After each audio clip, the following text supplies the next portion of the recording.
Hello. Hello मैं ma'am. प्रीति गुप्ता, मेरा parlour है नेचुरल ब्यूटी पार्लर और आज मैं क्लासेस शुरू कर रही हूँ। तो पहला क्वेश्चन आप लोग पूछिए, क्या क्वेश्चन है पहला आप लोग पूछिए।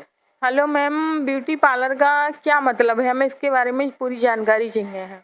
देखिए, ब्यूटी पार्लर का मतलब होता है कि ब्यूटी से रिलेटेड हर चीज़ की जानकारी आपको होनी चाहिए और ब्यूटी पार्लर का मतलब है पर्सनालिटी डेवलपमेंट। हम अक्सर हमारे समाज की ये सोच है कि पार्लर का मतलब होता है कि आप गए और आपने फेशियल कराया, आप सुंदर हो गए, जबकि ऐसा नहीं होता। कहते हैं ना, नेचर जो हमको देता है वो आपको पार्लर वाले नहीं दे सकते, क्योंकि नेचर को हम सही तो कर सकते हैं उसको, लेकिन हम उसको चेंज नहीं कर सकते, क्योंकि प्रकृति ऐसी चीज़ है जो हम बदल नहीं सकते हैं। तो जो हमारी चीज़ें बिगड़ी हुई हैं या कुछ गड़बड़ है, जो स्किन हमारी ख़राब है, उसको सुधारने का काम पार्लर में होता है। और उसका मेन काम है पार्लर में कि आपकी पूरी पर्सनालिटी का डेवलपमेंट।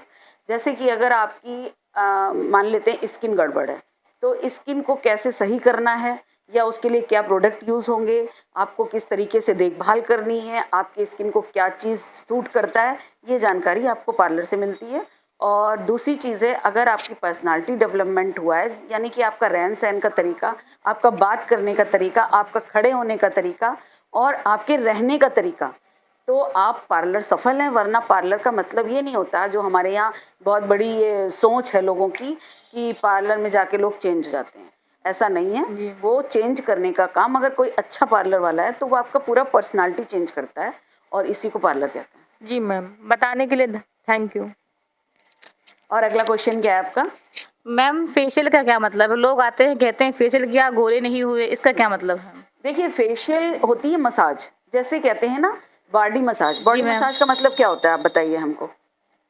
बॉडी मसाज का मतलब ये होता है कि हमारी जो मांसपेशियां हैं या मेरी जो बोन्स हैं, जी हड्डियां मैम। हैं, उसमें मालिश होती है और मालिश होने के बाद आपकी जो मांसपेशियां हैं और हड्डियां हैं वो मजबूत बनती हैं। जी मैम। यही होता है ना मालिश का मतलब। हाँ, ये बड़े मतलब। पहले के ज़माने में जो रानी होती थी, महारानी होती थी, उनकी हाँ, मालिश भी होती थी और वो दूध से नहाती थी और चंदन का लेप और मुल्तानी जी मिट्टी मैम। का लेप क्यों लगाती थी?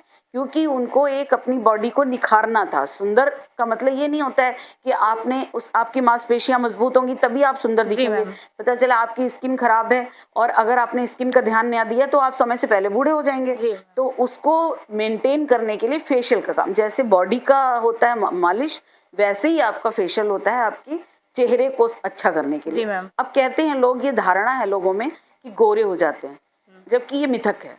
ऐसा हम नहीं मानते। गोरा होना ये गलत है सोच। हाँ, अगर आपकी स्किन गड़बड़ है, जैसे जी आपकी मैम। स्किन टैन है, आपकी स्किन में कोई प्रॉब्लम आ गई है, तो उस स्किन को ठीक करना पार्लर का काम है। जी मैम। ना कि उस स्किन को आप काले हो तो आप गोरे हो जाओगे, ऐसा नहीं होता। आपकी स्किन का जो टेक्सचर है, यानी जी आपकी मैम। स्किन कई तरीके से बनती है। हमारी स्किन 3 तरीके से बनती है, एंडोडर्मिस, डर्मिस और एपिडर्मिस। Okay ma'am. 3 लेयर में बनती है। जी मैम। अच्छा, लेयर में सबसे ऊपर का भाग अगर आपका गड़बड़ है तो हमारी 2 जो लेयर्स हैं उसको सुधार सकती हैं, और अगर आपकी तीनों लेयर में प्रॉब्लम्स हैं तो फिर आपका इलाज डॉक्टर कर सकता है। और पहला काम ये है कि अगर हम फेशियल करते हैं तो आपके चेहरे की जो नसें हैं वो मजबूत बनती हैं और हमारी स्किन लटकने से बच जाती है। जी। और क्योंकि हम लोग कहते हैं ना, छोटे बच्चे 16 साल की लड़कियां आजकल पार्लर में जाती हैं और कहती हैं मुझे गोरा होना है, मुझे फेशियल कराना है और हम गोरे हो जाएं। ऐसा नहीं होता। छोटे बच्चों का चेहरा मासूम होता है। अगर हम उस समय उनको फेशियल देंगे तो मुझे लगता है कि उनकी स्किन और लटक जाएगी। उनको किसी फेशियल की जरूरत नहीं है।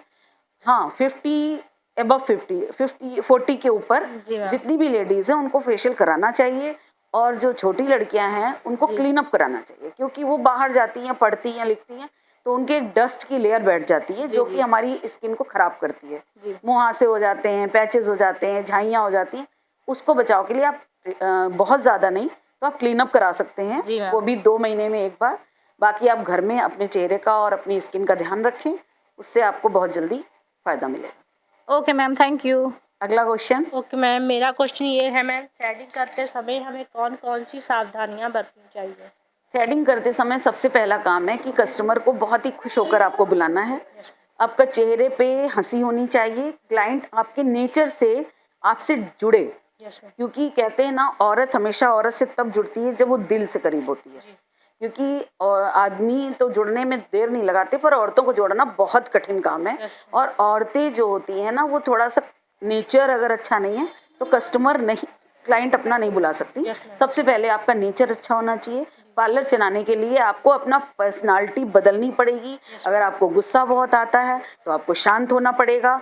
आपका मन नहीं है फिर भी आपको स्माइल करनी पड़ेगी, क्योंकि आपका क्लाइंट आपका सबसे बड़ा भगवान है। अगर आपने पार्लर खोला है तो आपको क्लाइंट बुलाना है और आपको उसके लिए सेवा भाव रखनी पड़ेगी। और आइए, आपका स्वागत है, आइए बैठिए, आपकी थ्रेडिंग करते हैं, इस तरीके से मैनेज करना पड़ेगा। और दूसरी चीज़ है, जैसे थ्रेडिंग बनाते हैं तो लोग कहते हैं कि शेप देना मतलब होता है कि जो आपको प्रकृति ने एक शेप दिया हुआ है तो वो उबड़ खाबड़ होता है। जैसे जमीन है, हम लोग टाइल लगा के चिकना करते हैं, कहते हैं ना, तो हम लोग शेप दे करके थ्रेडिंग का बदलाव ला सकते हैं। हमें ये नहीं है कि अगर उसका सीधा है तो हमें उसका गोल करना है, या कर्व है तो उसको राउंड करना है। मतलब हमने शेप नहीं खराब करना है। जो भी नेचर का दिया हुआ हमारा है थ्रेड, आईब्रोज, उसको शेप देना है। वो भी मोटा मोटा देना है, पतला नहीं होने देना है। और कई बार देखा हमने कि लोग जाते हैं पार्लर में, वो 2 धागे की पतली थ्रेडिंग कर देते हैं और उसका चेहरा बहुत खराब लगता है। ऐसा लगता है जाने कि क्या पूरा फेस गायब हो गया, मुंडन हो गया, इस तरीके से। तो वो नहीं करना है। हमें नेचर के हिसाब से और मोटी थ्रेडिंग करनी होगी, तभी आपका चेहरा खिल के आए। और मैम, अगर हमसे किसी से गलती से कट लग जाता है तो उसमें हम क्या कर सकते हैं? देखिए, सबसे पहले तो अगर आप क्लाइंट आता है और आप थ्रेडिंग शुरू करते हैं तो पहले कोशिश करिए कि वो कट ना ही लगे। लेकिन कभी कभी होता है स्किन टाइट भी होती है, थोड़ा पतली भी होती है, स्किन लूज भी होती है। कई क्लाइंट कई तरीके के आते हैं, तो उसके लिए सबसे पहले आपको ध्यान रखना है कि जो पकड़ रहा है वो पकड़ अच्छी होनी चाहिए। अगर स्किन में टाइटनेस होगी तो कट कम लगेंगे। और पकड़ने के लिए अगर वो खुद नहीं पकड़ पा रहा है तो आपके पास स्टाफ है या आपके साथ में जो लड़कियां हैं, आप उनसे कहिए पकड़ लें। दूसरी चीज़ है, अगर आप कट करते हैं, बाई चांस आपको नहीं समझ में आ रहा, कट लग रहा है, तो पहले तो उससे कहिए मैडम वो आपकी स्किन लूज थी इसलिए कट गया है, लेकिन कोशिश करेंगे अगली बार से ना कटे। एक्सक्यूज़ करने में कोई प्रॉब्लम नहीं होनी चाहिए, क्योंकि हम गलतियों से ही सीखते हैं। और हमारा जो क्लाइंट है वो ईश्वर का रूप होता है, जो हमको पैसा देकर जाता है। तो उसकी नाराज़गी में अपने आप को गुस्सा बिल्कुल नहीं दिखाना है और खुश होकर उसका काम करना है। दूसरी चीज़, अगर वो कट भी जाता है कोई समय, तो पहले बात तो एंटीसेप्टिक लोशन यूज़ कीजिए, जिसमें कैलाडिल आता है, लैक्टोकेलामाइन आता है, और नहीं तो आप डिटॉल भी यूज़ कर सकते हैं। और उसके बाद जब आपका नॉर्मल हो जाए फिर आप अच्छे से उसकी क्रीम से मसाज कर दीजिए। क्लाइंट अगर आपकी कमी भी होगी तो उसको नहीं बोलेगा, क्योंकि आपकी बिहेव ने उसको जीत लिया है। इसलिए उसका अपना बिहेव बहुत अच्छा रखना होता है ऐसे समय में, और उस पर पूरा फोकस करिए कि आपकी थ्रेडिंग अच्छी बने। धन्यवाद। Thank you ma'am. Thank you.